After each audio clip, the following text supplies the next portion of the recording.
Chapter 2. May cure. I know of a lot of other ways to take care of you. Don't worry, you're gonna get better. Voices. I was adrift in a sea of calm darkness, and the only thing I could perceive through the encompassing nothing was a pair of voices. They seemed to come from all around, both distant and nearby, at the same time. I felt my ears swiveling, trying to pinpoint where the voices were coming from.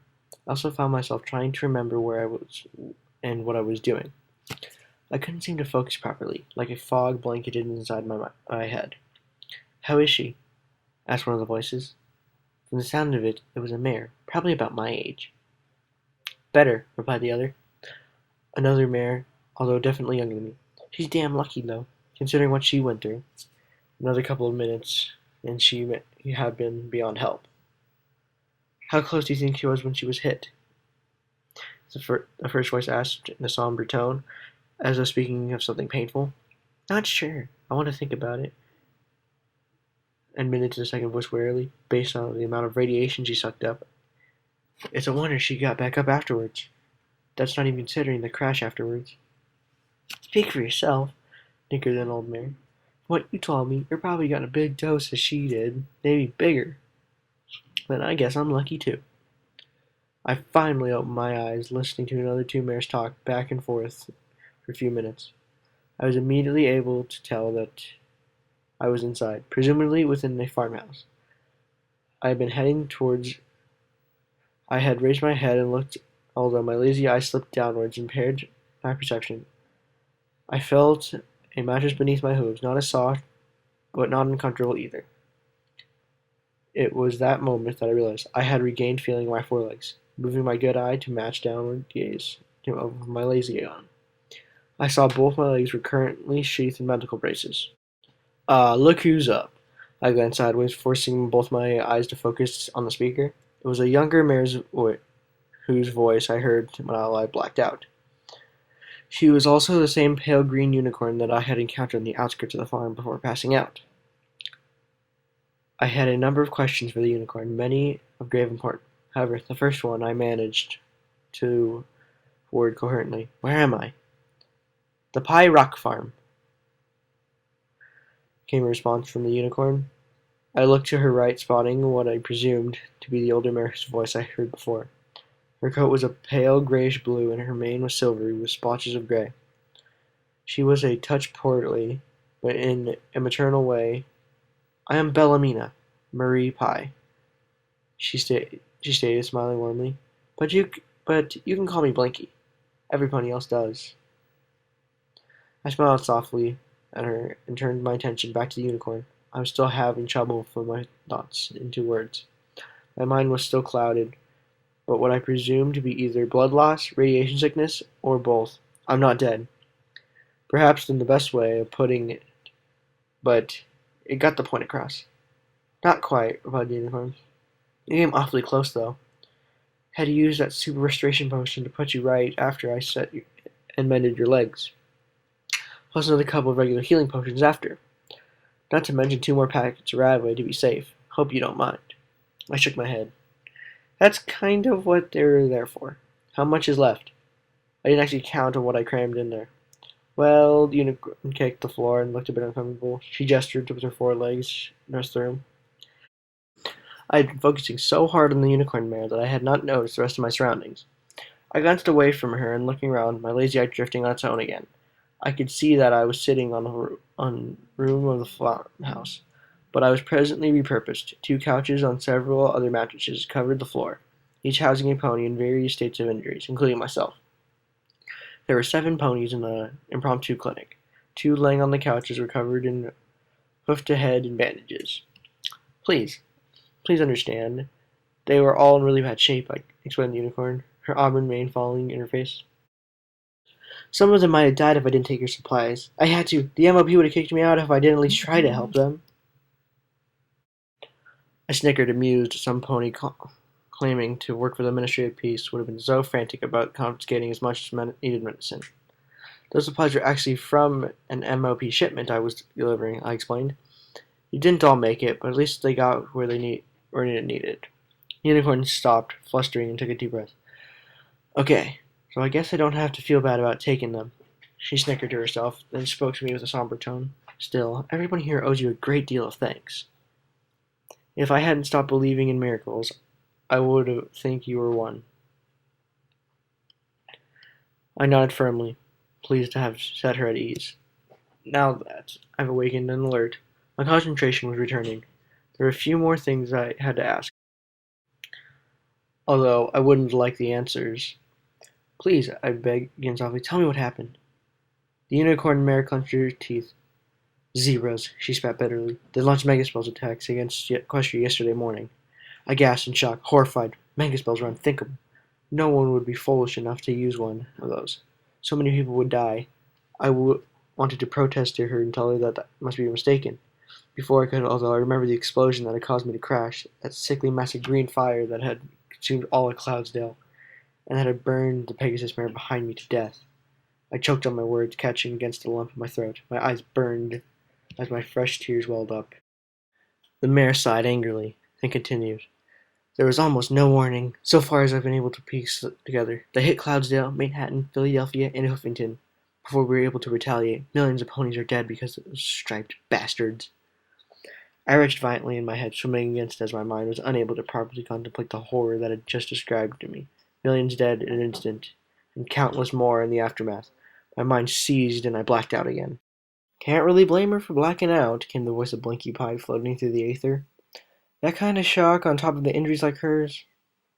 "She's coming around again," interrupted the Ministry of Peace unicorn. I opened my eyes, looking up at her as she stood over me. My eyes rolled downwards, away from her gaze. My stomach lurched, and I felt bile rise into my throat again. I turned my head away from the unicorn, and I heaved. A bucket hovered in front of my mouth, held up by a field of magical levitation. For a moment, the odd thought crossed my mind about what there was left for my stomach to expel. I looked back to the unicorn, who smirked at me. Appreciatively, she floated away the bucket over to Blinky, who moved to dispose of the content.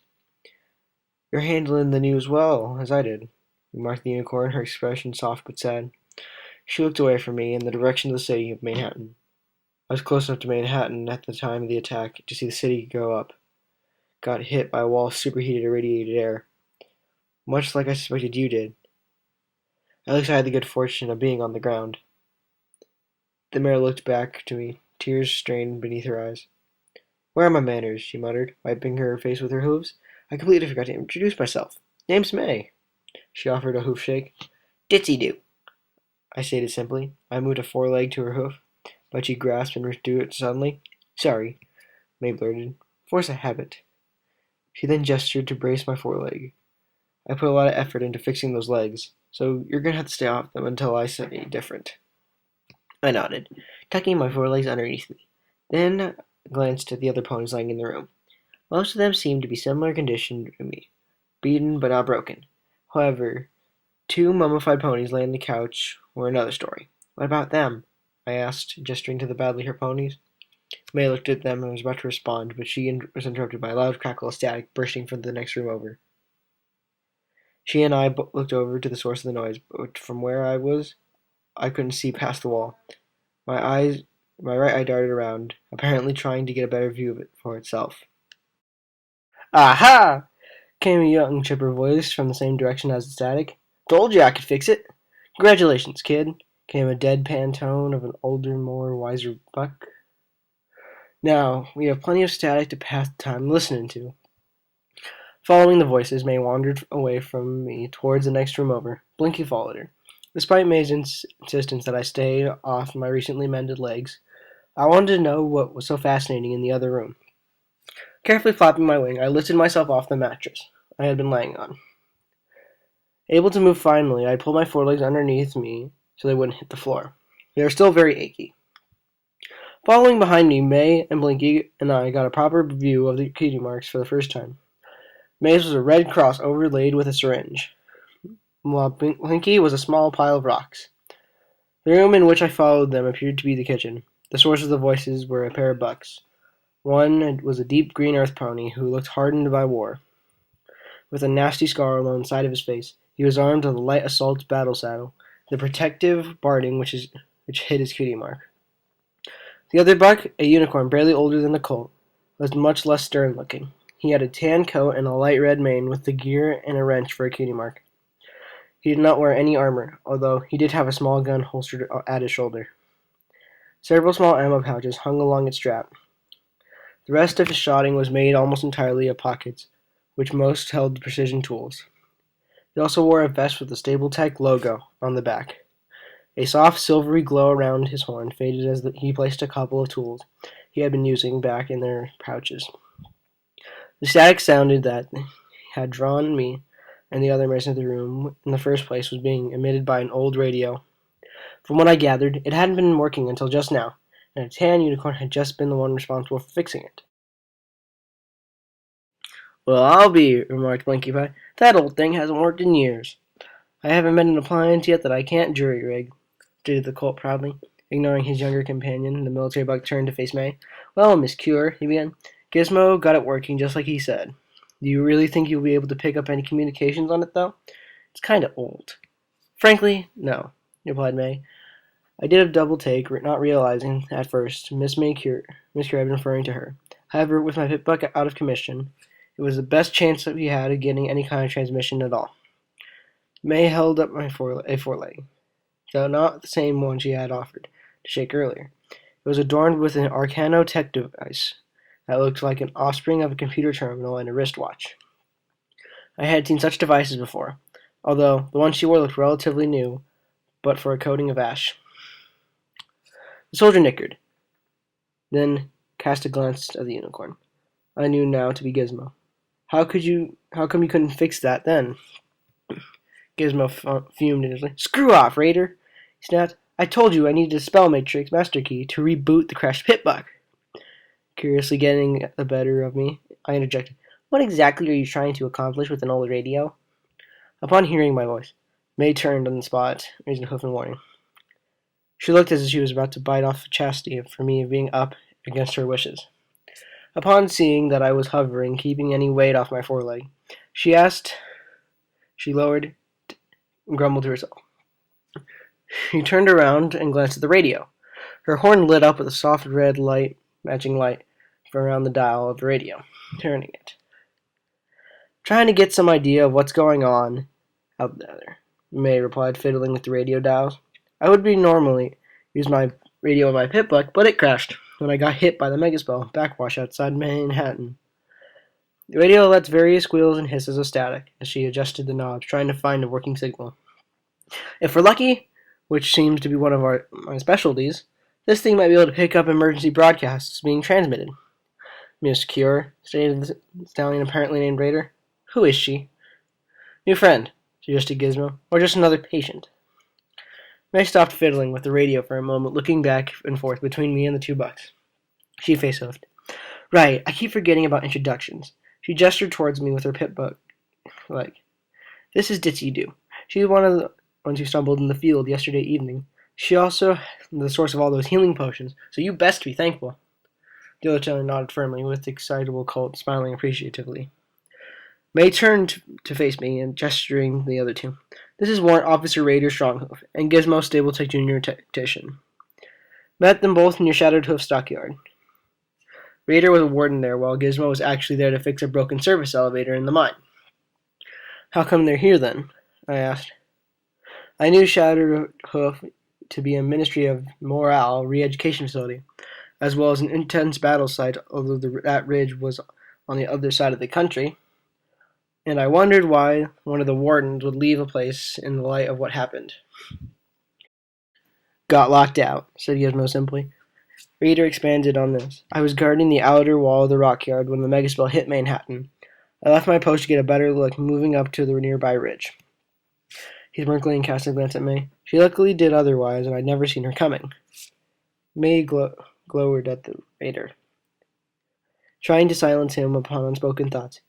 He paid her no heed and continued. "She was far enough away from the city to avoid getting killed, but she took a huge hit of radiation. She was staggering around aimlessly along rails, puking blood.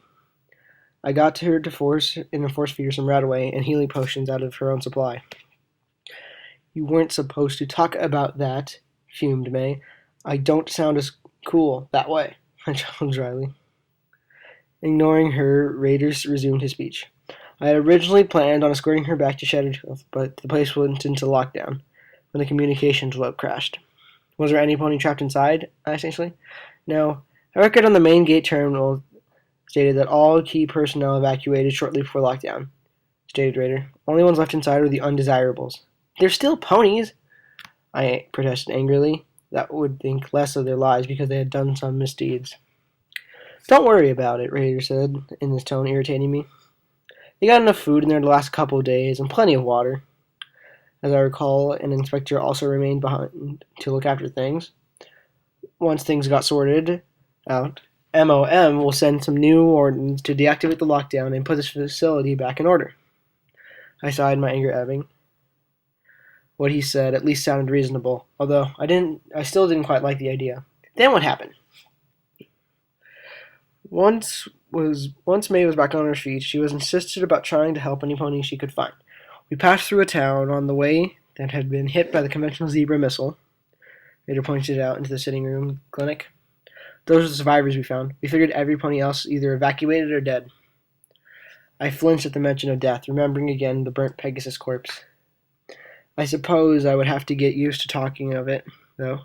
Considering all that had happened, I caught myself wondering if any pony I was friends with died, but shoved the thought aside forcibly. I did not want to add any weight to my already heavy-laden mind. I also did not want to throw up again, since I was guessing some ponies home. We were lucky to come across the Miss Pie's rock farm cut in Gizmo. After a half day of trotting away from Shattered Hoof, we were all pretty in rough shape. We actually hadn't been here all along until you showed up. Blinky's face went a little red as she gave a hoof wiggle. Think of it nothing, dears. I'm glad I can help any pony in need. When Gizmo mentioned half a day, I'd realized I had no idea how much time had passed since the incident. I glanced around the kitchen looking for some sort of timepiece. It was my lazy eye that fell upon a clock sitting on the shelf above Blinky's head. It looked old as the radio, but a soft ticking noise came out of it from it suggested it's still working properly. According to the clock, it was around 1 in the afternoon. Well, over a day had passed since my crash, but it felt too surreal. So what now? I asked May. The Ministry of Peace Unicorn had left Gizmo to fiddle with the radio while she went around to her patients, passing out a thin stew that Blinky made for us. I had already eaten my portion, and was now assisting May in feeding one of the mummified ponies. Apparently they had been caught in a military recruitment office that had been targeted of the missile that hit the town. Both had suffered third-degree burns across their whole body. They had been stabilized by healing potions May had taken from me, but were still in painfully poor conditions. To be honest, I have no idea. May paused a moment to levitate a spoonful of stew into the mouth of the burned pony. This was a decent place to rest up, and I'm endlessly thankful to Blinky, but... She turned her head away from the patient, whispering in my ear, I'm afraid those two might not make it without proper treatment. If the communications were up, I could call for emergency teleport, but that's not going to happen. Is there anything I can do? I asked. I had no desire to see anybody else die, needlessly. Too many I'd already had. If I could get them to a proper clinic, then maybe. May hazarded a glance to the kitchen, where Gizmo had been seen intensely adjusting the radio. Unfortunately, the closest place with the clinic to here is Shattered Hoof, and it's locked down. The two we found that in were only past the post office and then left the groceries left standing. May grumbled to herself, cursing the circumstances we had not been forced to do. My other hope was to hear something on the radio that might indicate help is on the way, but seemingly less likely. A voice rose from the other room, not belonging to Blinky, Gizmo, or Raider. It was quickly cut off by another yelp of excitement from Gizmo. Hey, May! I think I got something! I think it's an emergency broadcast! May was still in the process of spoon-feeding the mummified stallion and said much. Gizmo nodded, understanding that he turned the volume of the radio to maximum. It was an old radio and the signal was weak, but we could hear the voice of a mare over the airways. Shh! Contact with any other Manhattan hubs. No word from Philia, Canterlot, Clouds, or hoofing. The static of the old radio kept cutting into the broadcast, skewering the message. Gizmo's horn lit up, bathing the radio in glow. Apparently this bell seemed to help the reception, and the broadcast now continued without interference. Once again, this is Lieutenant Colonel Magpie. out of the Manhattan Ministry of Arcane Science hub. This emergency broadcast system is now translating on all active frequencies. I thought to myself that the number of frequencies still active must not be very many, considering it taken so long to tune into. The voice on the radio continued. The defense spells around the facility shielded us from the megaspell detonation, but the rest of the city has gone dark. We have lost all contacts with the other Manhattan Ministry hubs. There has been no contact from Philadelphia, Canterlot, Cloudsdale, Trottingham, or Huffington. If there's any pony else still out there, please contact us as soon as you're able. Any new information with the broadcast as if it is available. The mayor is calling out through the MASEBS.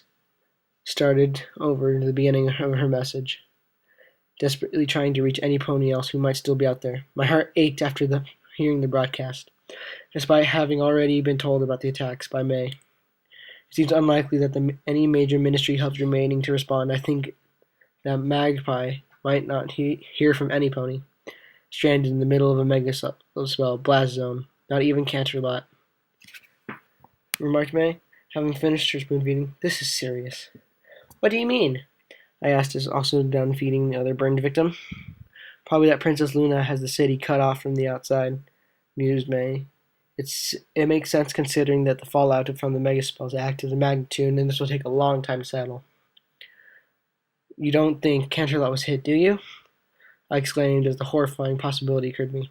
Doubtful, stated May, despite her uncertainty regarding everything that was going on. Her voice carried no hesitation or doubt that Princess Celestia was there too yesterday. So even if the Zebras tried to hit Canterlot, they'd have failed miserably.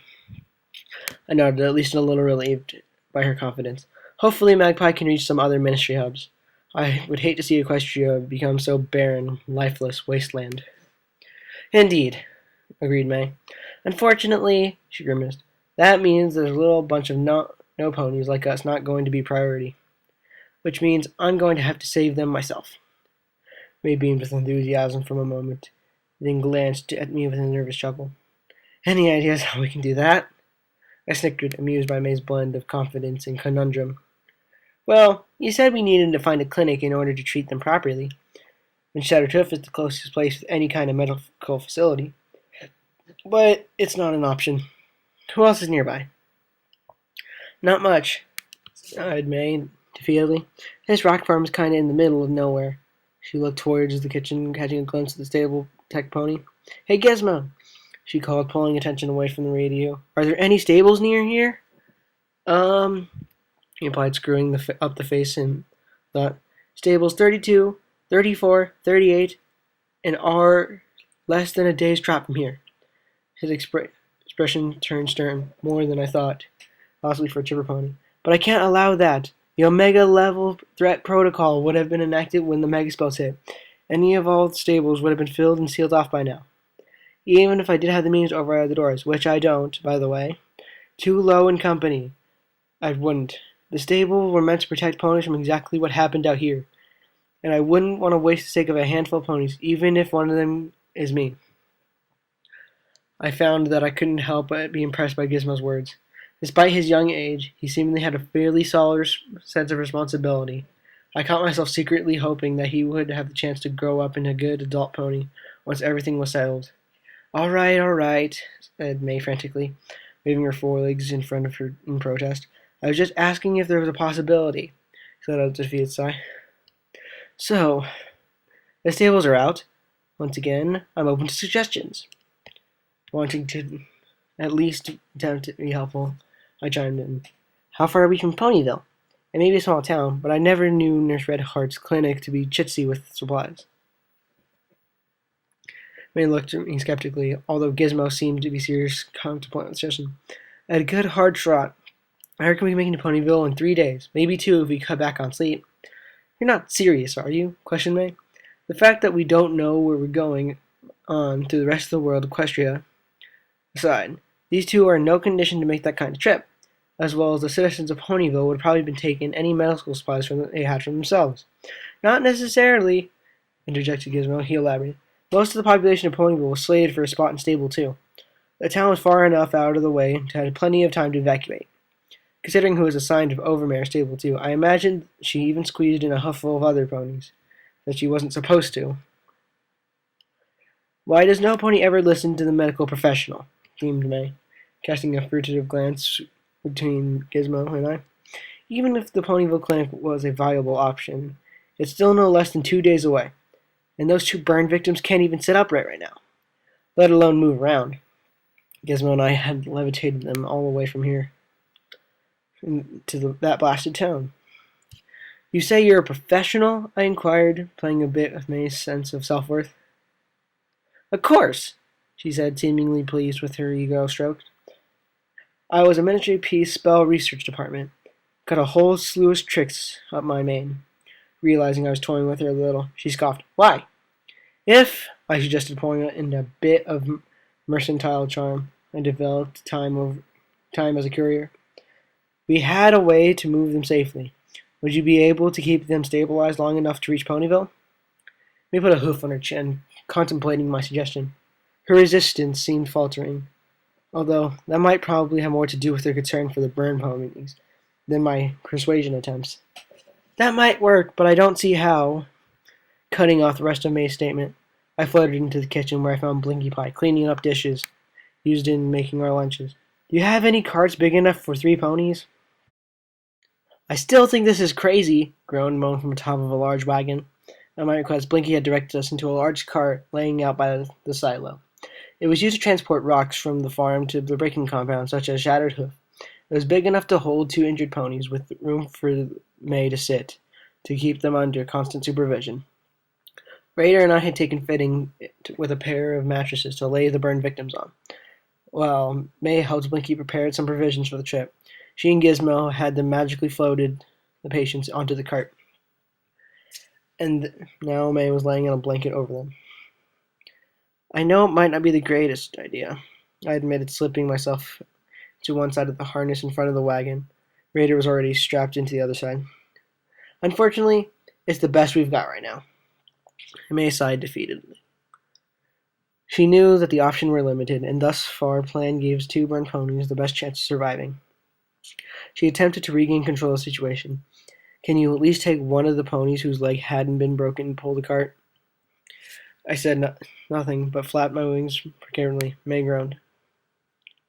I set up for our journey and taken a little over an hour, leaving us with plenty of daylight to travel under. Allowing for a generous definition of daylight, the sky was completely closed off by the clouds. Gizmo had brought along an old radio, rigging it up with magical spark batteries for power on the go. Blinky trotted over to us, carrying a few boxes of food and several canteens filled from the nearby well.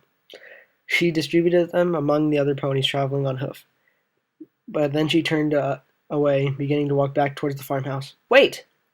I called out, stretching a wing in front of her, the retreating mare. Aren't you coming with us?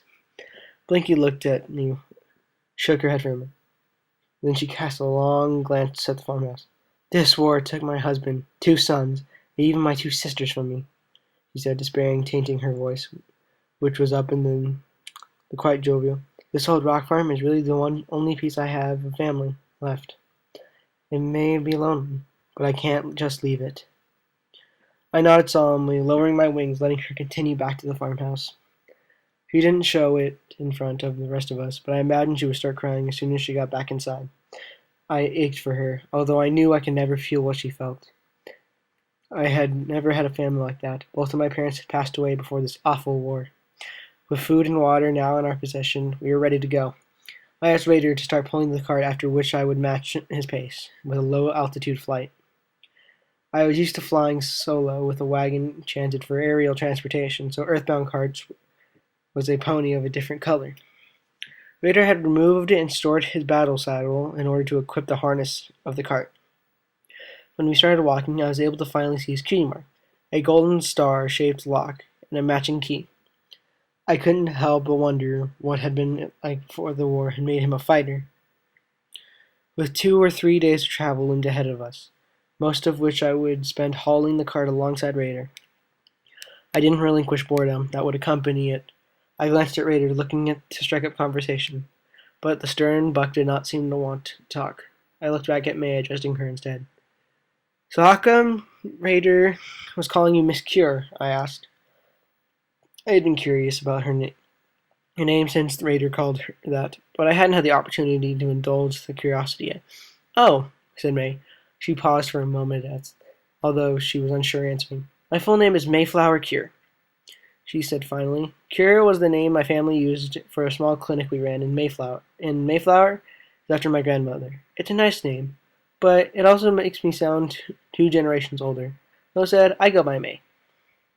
I snickered once again, amused by the odd yet good-natured May.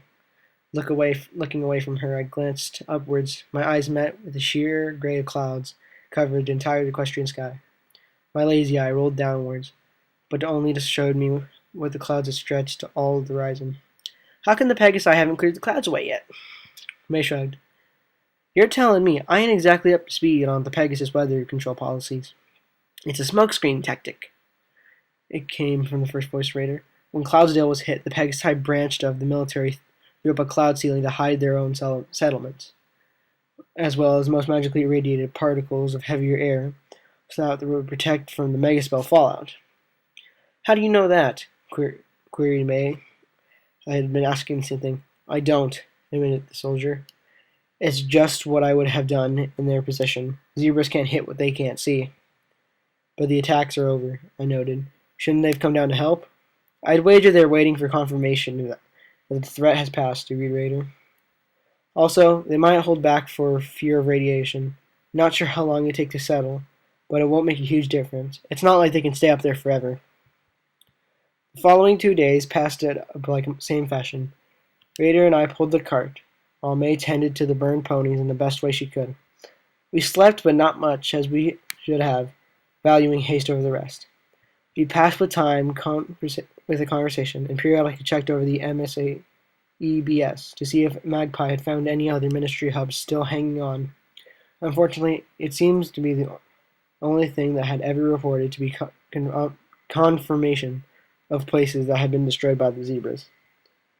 She heard nothing of Canterlot, which lent credence to May's theory that the princesses had sealed off the city. Although I hadn't thought of it when I first made the suggestion, there was a reason why Ponyville was the best possibility given the circumstances. The small town was a fair deal closer to the capital than where we had been. As well, it provided an unobstructed view of the cliffside where the capital stood, and it would give us a chance to see what circumstances had befallen the city.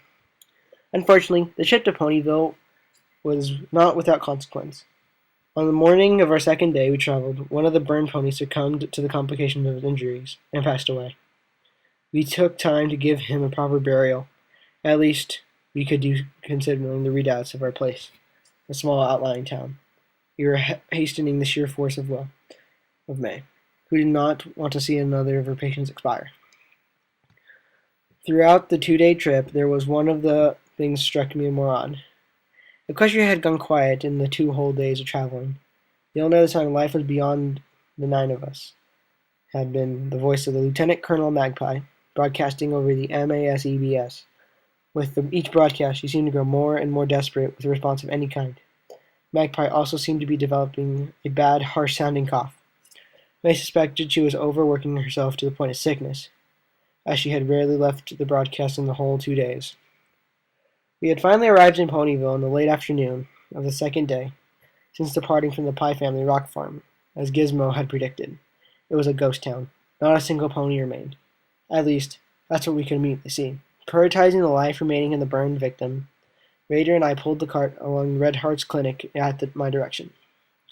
Raider quickly detached himself from the harness, and I bucked in the locked front doors, allowing May to levitate her patient inside. The 4 other survivors followed Red Heart into the clinic, presumably either to offer some help or rest after the taxing trip. Raider, Gizmo, and I, however, had other plans. Gizmo had set his sights on Ponyville's stable tech outlet. Ponyville did not have a military installation, but it did have an iron shot ammo emporium, which Raider decided to investigate in case of trouble. He didn't expand on what trouble he thought we might encounter out here. That left me by myself. I might have gone to help the others, but there was something I wanted to check first.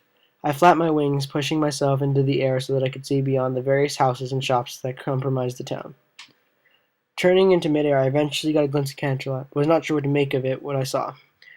The entire city looked still. I was coated with a blanket of strange pink cloud. Another smokescreen tactic? I would have had to inform the others once we met back up. I sat back down on the ground. May no longer seemingly complain about my legs, though they still bore the braces. They felt sturdier at least, and the pain was gone. I made my way over to the Stable-Tech outlet, the door to which had been open without force.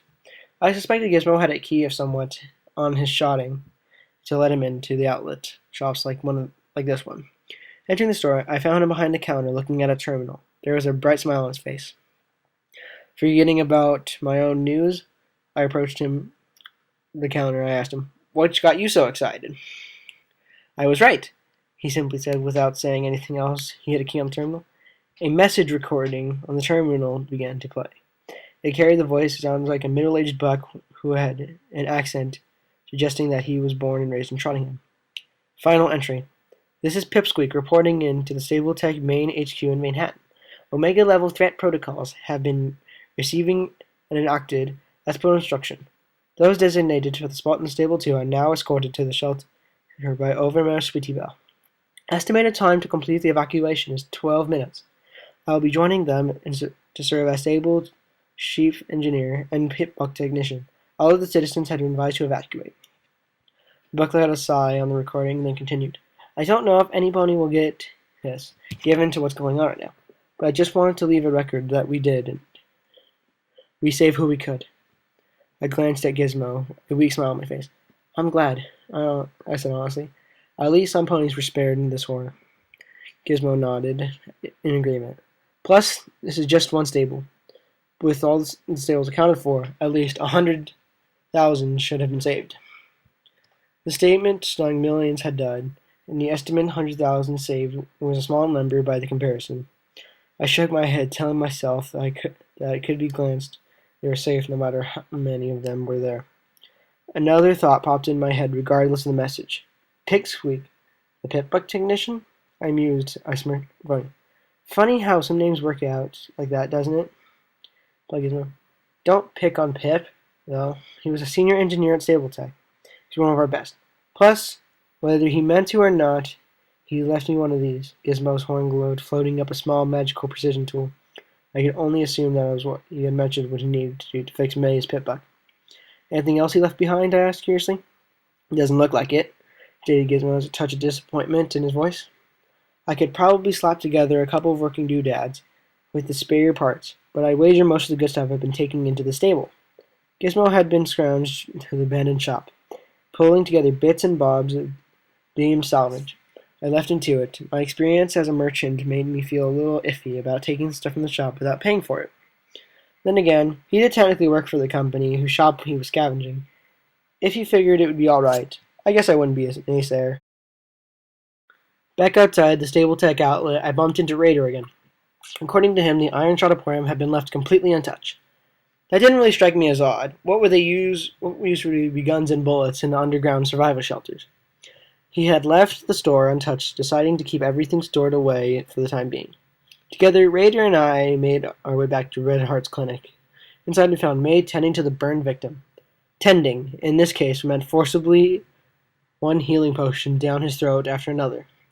The other survivors were inside as well, having taken up the clinic beds to get themselves some much-deserved rest.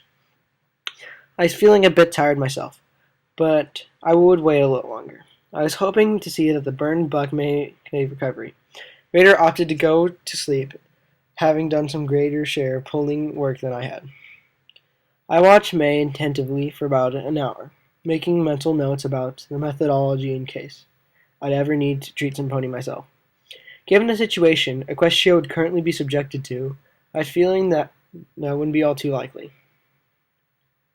After all, after forcing no less than 8 healing potions down the stallion's throat, I had been right about there being ample supply here. May had proceeded to change his bandages. Once she had the old one stripped off, I noticed that although the buck was now completely devoid of hair, his skin was slowly but surely mending. Presumably, The same could be said for his interior injuries. Once his bandages were properly changed, May laid the buck back down on the nearest bed. She silently moved away from him, joining me near the clinic door. "He's gonna make it," she said. Her voice sounded hopeful at the first time since leaving the rock farm. "I've got some good news, too," I stated, wanting to share hope. Gizmo found a recording of a stable tech shop. The Ponyvillians got into the stable, too. May beamed at the news. "That's wonderful! Too bad we can't join them at the risk of contamination," she nickered. "True, that was disappointing, but we're still alive, and so were they. Actually, there's one more thing," I said, gesturing to her to follow me outside. "Oh?" said May, curiously coming along. "Yep." I led her out of the clinic and thought Ponyville explaining myself, taking her on the place her first saw. "I got a glimpse of Canterlot while you were there tending to the buck. I was still there, and it looks to be pretty much intact." May's eye widened in almost comical fashion. "Really?" she blurted out. She galloped out ahead of me, heading for the edge of the town to get close herself. Not as young or spry as she was, I had taken flight and to catch up with her. I watched May step outside the town, glancing up to the cliff as she was short. She stopped cold and fell to her haunches. I presumed it was in awe, but when I got closer to her, I noticed she was silently shuddering. Her mouth hung open in a wide eye with shock. At first she hoped with joyous shock, but her whispered words killed the hope for her. "Oh, no." She shuddered, grew more violent, her eyes flooding with tears. She looked like she was going to be sick. "Not Little Horn," she said, nothing more, collapsing in wretched sobs. The only thing I knew about Little Horn was that it had been the site of Princess Luna's personal magic school. It was inhabited of mostly young students that had been massacred by zebras midway through the war. The impact of the event had caused Princess Celestia to abdicate the throne to her younger sister. I could only imagine what kind of horrors it entailed, although May clearly knew a lot more about it than I did. Trying to comfort her, I crouched down next to May, placing a hoof on her shoulders. She pushed me away, forcibly, her sobs uncontrollably. As my legs slid off, her several chunks of her coat came along with it. A number of strands of remains fell out at the same instant. I didn't notice at the time due to my concern for May, but my own coat was beginning to shed as well. Footnote. Status update. Current status, advanced ghoulification. Status effect. Exposure to massive amounts of radiation has permanently mutated your body. Exposure to radiation is no longer harmful to you, and radiation saturates that excess 400 rads will cause your health to regenerate, and your lifespan has been increased dramatically.